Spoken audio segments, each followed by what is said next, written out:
we got books.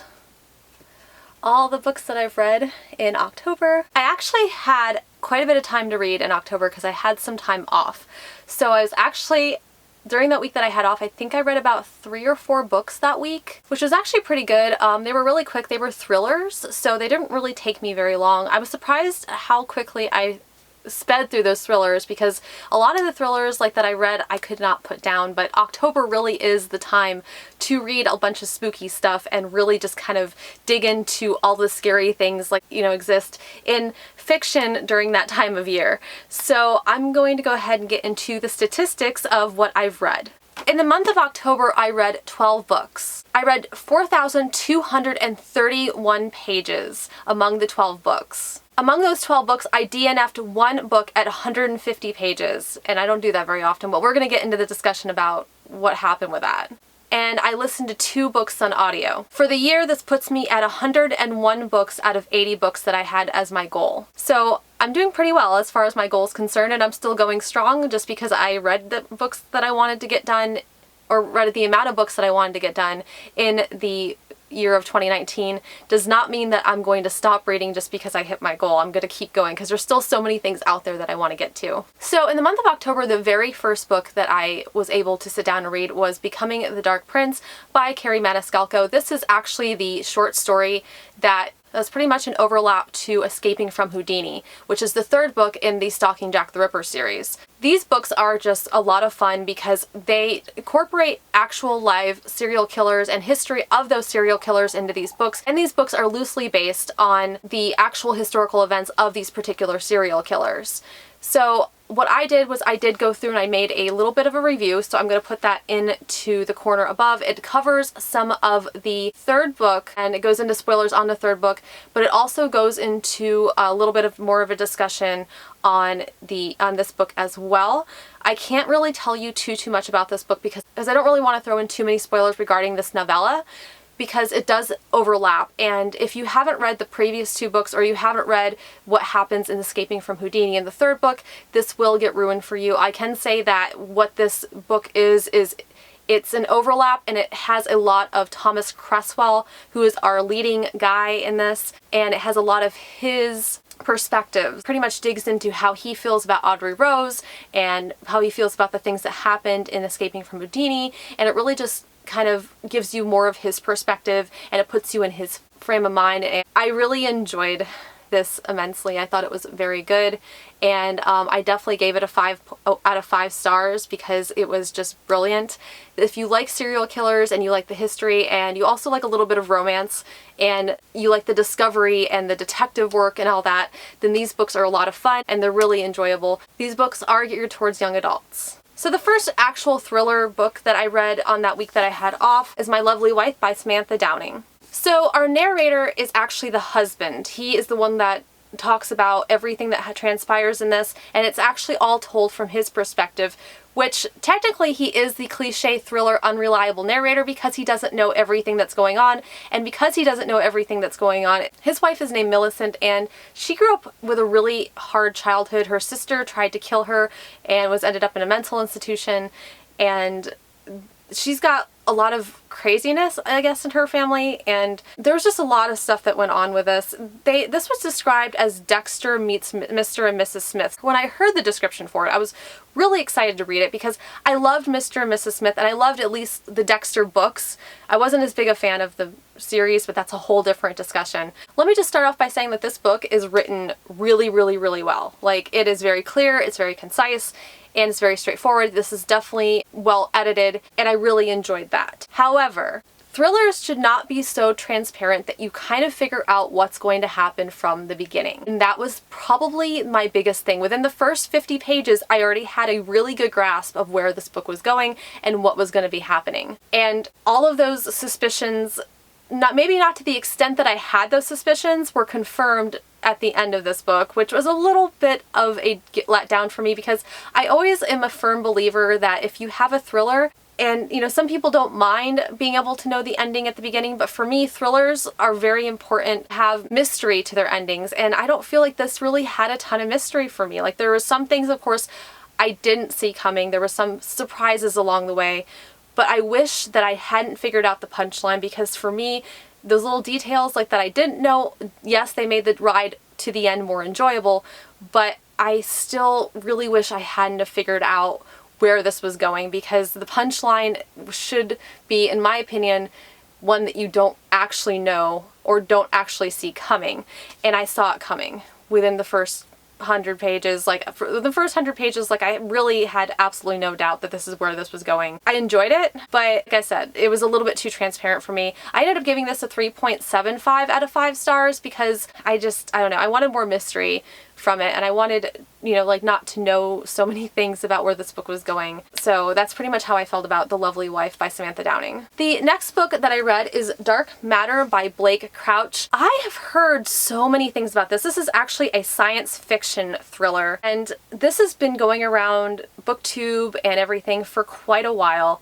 It's been such a big thing. Everybody I've seen has absolutely loved this book, and this was not on my original TBR for October when I had posted my TBR video, because I'm a mood reader and I'm lucky if I get at least 2 or 3 books read on my TBR for the month, because I am such a mood reader. Sometimes, like, I'll look at my stack and then I see something else and I get distracted, and this book distracted me because I figured, since it was the season for thrillers, to mix things up a bit, I wanted to make sure, like, that I kind of incorporated a science fiction thriller into my TBR, aside from all of the contemporary thrillers that I'd put on my TBR originally. I don't know what I was thinking.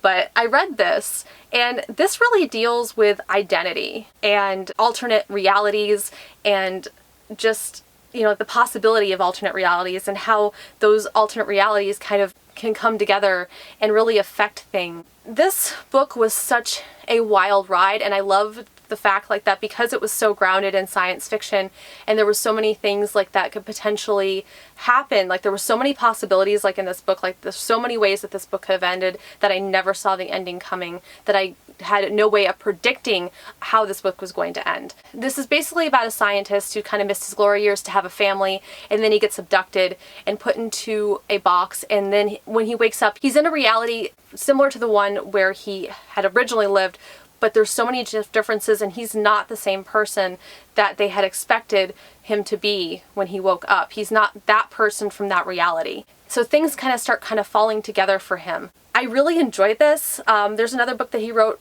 called Recursion, which I really want to get to very soon, because out of all the hype, this was definitely worth the hype. This was a lot of fun.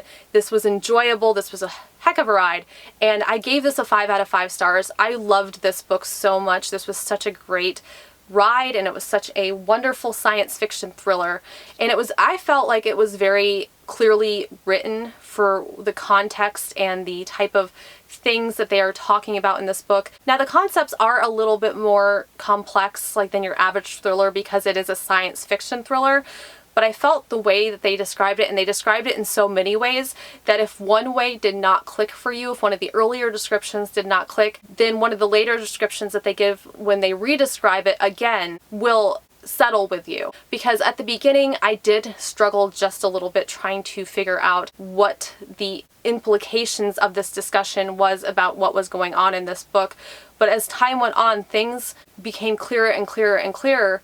And that was another thing that I really liked about this too, is that they didn't give you clearly defined definitions of everything that was going on right at the beginning, so you had to sit there and you had to guess, like, a little bit, and you had to work your way through it. I highly recommend this book, and I definitely cannot wait to read his other book, Recursion. The next book that I read is Lock Every Door by Riley Sanger.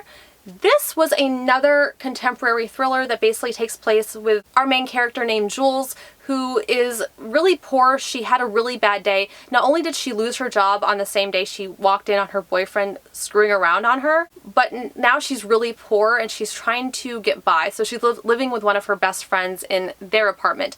But she wants to kind of branch out, and she wants her own place. And in order to do that, she needs money. This residence, this apartment building in Manhattan called the Bartholomew, is paying ridiculous amounts of money to have people come and apartment sit and take care of those apartments. until they can find a resident to permanently inhabit them. She's going to get paid $1,000 a week. And for 13 weeks, that's $13,000. This will be the start of everything, solving everything for her financially because she needs that money. So she gets there, she gets the interview, and they accept her into the apartment building. But then really weird things start happening. People go missing. There's more than one apartment sitter in the Bartholomew, and these people kind of keep disappearing. And so she's in a race against time to figure out what's going to happen before something happens to her. This is my first Riley Sanger book. I tried reading Final Girls, which was one of her very first books that she came out with, and for me it was way too B-movie and I didn't really enjoy it. I actually enjoyed this a lot more. This all takes place pretty much in the apartment building called the Bartholomew, which is very prestigious and a lot of rich people live there. This really had me on the edge of my seat, and it was a little bit more graphic, I guess you could say, like than a couple of the other thrillers that I've read for this month, but I still really enjoyed this, and I felt like it was such a wonderful ride through thrillers. And there are some like really creep out things in this as well. Without giving you spoilers, I don't really want to say anything, but it was definitely very intense and I enjoyed it. I did end up giving this a 4.5 out of 5 stars. It was very close to a 5 stars, but it didn't quite get there for me because by the time I got to the end, I was still enjoying it, but like I don't think I fell in love with this. I just enjoyed it a lot. So for me, this book wasn't a love relationship. It was I really, really, really like you relationship. The next book that I read is Circle of Shadows by Evelyn Skye. This is actually the book that I DNF'd. I got to 150 pages on it and I DNF'd it. Me and Shay Geeks Out read this together as a buddy read. I mean, this was an author's debut novel, but it felt like an author's debut novel. It was not very clearly written. I feel like there was a lot going on. And honestly, like the characters for me felt very like juvenile. I mean, I know that this is a YA book, but like they just felt very underdeveloped. I really wanted to like this because this is one of those books like that I've been looking at for a long, long time. But I have to say, like, very few books make me want to DNF them within the first 50 pages. And this did that for me. Like, this did not make me feel good about where the story was going. And actually, like, when Shay told me that she was kind of like not feeling it either, I was really relieved because I would have read this whole book if she had wanted to, if she had wanted to go through it, because I really wanted to buddy read this with her, but we were both so not happy with this book that we ended up not finishing it. And you know what? I put it down and haven't looked back since until today, just to tell you how upset I was with this book. And really, like, I'm gonna be unhauling this like as soon as I'm done with this wrap up because I just don't want this in my collection. I love the cover. The cover is gorgeous. Like, it's very beautiful, but I am never going to pick this up, ever. So with all DNF books, I don't usually give them a star rating because, I mean, obviously, like, if I was to give this a rating, it'd be like a 1 star because 0 star is not an option. I mean, I kind of feel like the rating system is kind of implied when you say you DNF something. The next contemporary thriller that I read was The Silent Patient by Alex McAleeds. And this is basically about a woman. She is an artist and she had the perfect life. She had the perfect husband. Everything was just perfect for her. Like, she was happy. She, like, you know, was well taken care of. And then one day she came home and she shot her husband and killed him. And she didn't say a word, nothing, until this day.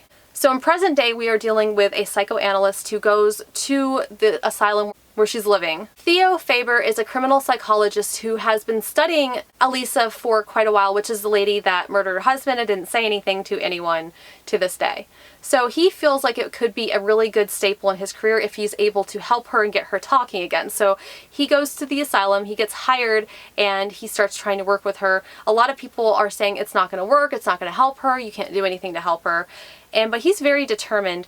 This really does play like back and forth, like it's from a couple different perspectives. He is reading her journal that she gave him, and they're kind of going through, and you know, like they kind of discuss like her side of things like through the journal. They discuss his side of things like, you know, in real life, and this goes back and forth. I really liked how this played with perception and how it played with timelines also. And I love this. Like, I was at the edge of my seat. Like, I had to know what was going to happen. Like, I read this in a day, and I love this so much. This was a 5 out of 5 stars for me. This was definitely like, this was another thriller that's been hyped this past year, and it was totally worth it. I love the wild ride.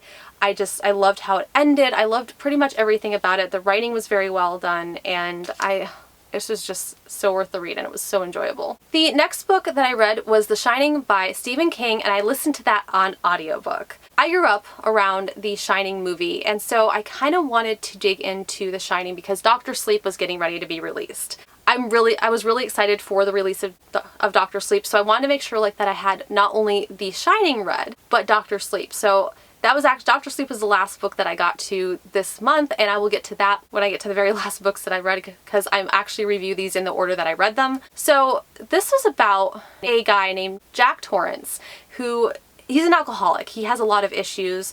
There is a trigger warning for child abuse, mental abuse, physical abuse.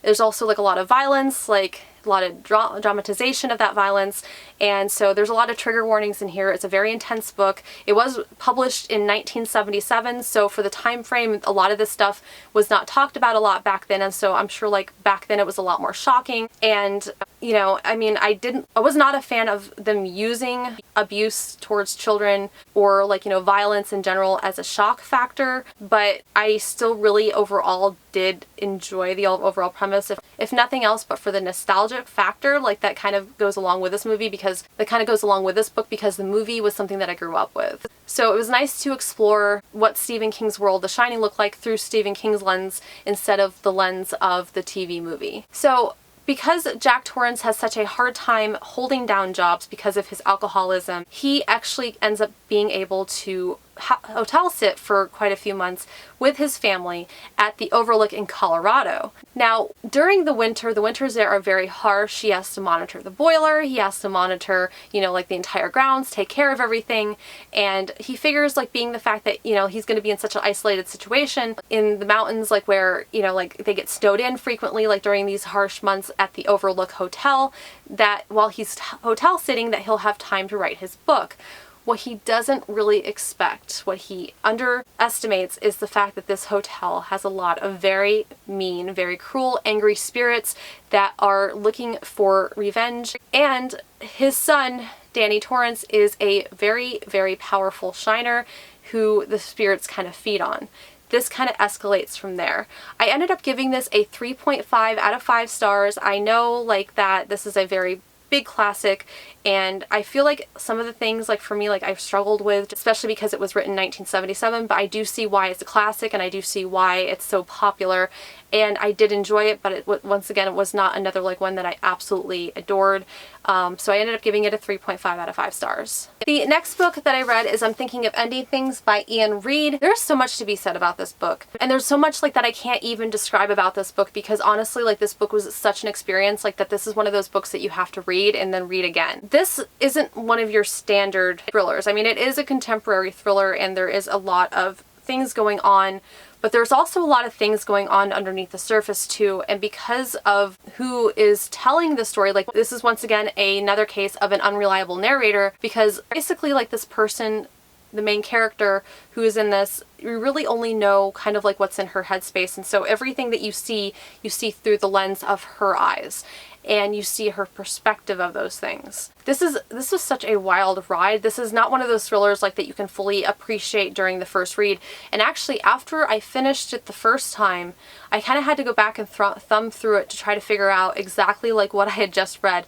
But I don't mean that in a bad way, because you know, sometimes like, you know, you read stuff and you're like, what the heck did I just read? And you're upset because you don't really know what you read. But I wasn't upset about it. I just knew that there was so much more to this than I was able to pick up during the first read. So I kind of like went through and I started thumbing through from back to front like a little bit to kind of like review kind of everything that was in this. And I thought that this was really interesting. Now, because of the fact that it was so kind of convoluted, like with so many things, and because I did struggle with it, I ended up giving it a 4 out of 5 stars. But I feel like if I were to reread this from beginning to end, which I probably might do next year, like during all of this, you know, like because like now that I know kind of like where the story's going and I know what to look for, I think I'm going to be able to pick up on a lot more like little Easter eggs that were probably placed very strategically throughout this whole thing. this is just an experience, and I do really recommend this. It was just so different from any other thrillers that I've ever read before, and there's just so much to be said about this, like, that I just can't quite say it. I mean, all I can say is just read this book, because it was just such a complex, multi-layered thriller and there's so much going on in this, like, that a description would not do it justice. So I do recommend this, and I ended up giving this a 4 out of 5 stars. The next book that I read is Killing Sari by J.A. Remersky. This had nothing to do with thrillers. This is actually an assassin romance book where we have Sari, who's our main character, who is a sex slave for a drug lord in Mexico. She was abducted from a very young age, and she has been living there like for about the last 9 years as a sex slave, and for the first few years it was really hard on her. There are trigger warnings for rape, like for off-book rape in this. It's very graphic in some areas. Also, because like this is an assassin-based romance, it is very sexually graphic as well, and not like in a way that like depicts like on-book rape. Like, it's very like, you know, intense sexual stuff, because these characters have a really dark past. Because these characters have a really dark past, like, you kind of see like a darkness kind of, you know, alluding like over like the romance, but it kind of works for them too, because there is love in this as well, which kind of, you know, like is really intriguing for me, you know, like having that mixture. Given everything, you know, like that you know about assassins are very hardcore, like they're not corny at all. And romance can be kind of corny sometimes, and so I felt like for what this was, it did a very good job of bringing the corny and the non-corny together in holy matrimony, even though there's no marriages in this. And did this perfect blend of kind of like the mixture between the two. And I really enjoyed this, and it was very, like I said, it was very intense, but I did end up giving this a 4 out of 5 stars. This is the first in a series of 7 books, and I'm very excited to continue on and finish out the series, because this book was enough, like, for me, because I was really kind of craving some bad boy smut, and so I was able to dig into that with this book. If you enjoy bad boy smut, this is definitely for you. The next book that I read is 10,000 Doors of January by Alex E. Haro. I actually buddy read this with Alyssa from Pages and Ink and Gabrielle from Books and Other Nerd Things, and we buddy read this together, and this is really enjoyable. It's about a girl named January. She is a mixed race, and she's growing up in the turn of the century under a man named Locke, who is more to a father than her actual father is. Her father is always out doing things for Mr. Locke, and Mr. Locke is a very rich man, and so he takes care of January when her father is not around. This is a portal fantasy, and it really does explore like rights for mixed race people back in the 1800s. I really thought this did a good job of describing things, and it was very lyrical and very poetic in a lot of the ways it was written. So January is not really like allowed to dream about things. She's not like really, Mr. Locke really like wants her to be the proper young lady, and given the fact that she's a mixed race, he actually puts a lot more pressure on her than anything. There's also kind of a vampire in here as well. There's a lot of different things going on, but she finds a journal, and this becomes a story within a story, and she finds a journal about a girl who is very similar to her, who is also experiencing portals and doorways and exploring those doorways. And so January really relates to this character in her book. As time goes on, things really kind of start to come together and start to make more sense, and she kind of goes on an adventure, and she finds out a lot about her history and her father and her mother and everything. And it really is a beautiful exploration of not only the self, but everything that it means to have a family, and I did really enjoy this. There were some insta-levy things in here, and I kind of struggled with that like a little bbit, and the way that they phrased it, you wouldn't really get a feel for insta-love stuff, because it's not like they fell in love like one day and then like the next day like they were married. It's not to that extreme. So basically, like, the characters met like when they were kids, they met once, and from like that time on, like, they were searching like many years for each other. So that was kind of like how the insta-love kind of happened, but it was phrased in such a way where you probably wouldn't necessarily feel like it was insta-love, or you wouldn't feel like that it was right off the bat, you know, like love like that, you know, like they got together like within a few days. So I did enjoy this. I ended up giving this a 4 out of 5 stars because, I mean, I don't feel like it quite lived up to all the hype for me, but I still really enjoyed it, and Alyssa and Gabrielle also really enjoyed this as well. The next book that I read is Dark Dawn by J. Kristoff.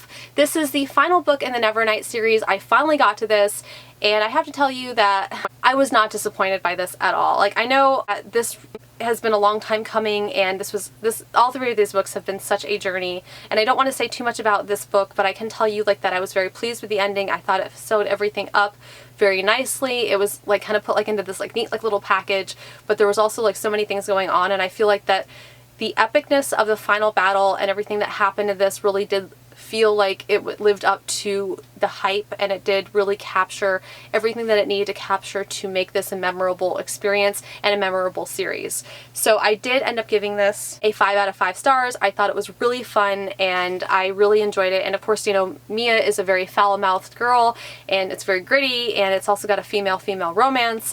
And there's so many things in this that just make this such a beautiful and wonderful and amazing series, and I do highly recommend it.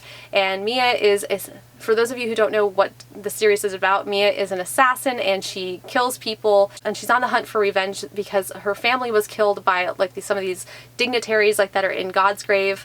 It's just such a great series, and I do highly recommend this. The last book that I have to discuss with you is Dr. Sleep, which is about little Danny Torrance, and it's a sequel to The Shining. I really enjoyed this book. If you guys want to have a full discussion, non-spoilery for most of it, it's going to be up in the cards above. All I'm going to tell you is that this is a wonderful book. I really enjoyed myself with it, and it definitely was, in my opinion, a lot more enjoyable even than The Shining, because this book was written in 2013 and is one of Stephen King's most recent books that he came out with. This really did the story of The Shining justice. I really felt like everything came together in this. It really kind of expanded the world. There was so many more elements in like this, so much more explanation and exploration of The Shining itself, and I really enjoyed it, and I do recommend it. I did end up giving this a 5 out of 5 stars. Well guys, that is all the books that I read in October. Thank you guys so much for watching. If you guys like this video, hit the little like, hit subscribe, and hit the little bell icon if you guys want to receive emails every time I post. And as always, thank you guys so much for watching, and I'll see you guys again very soon.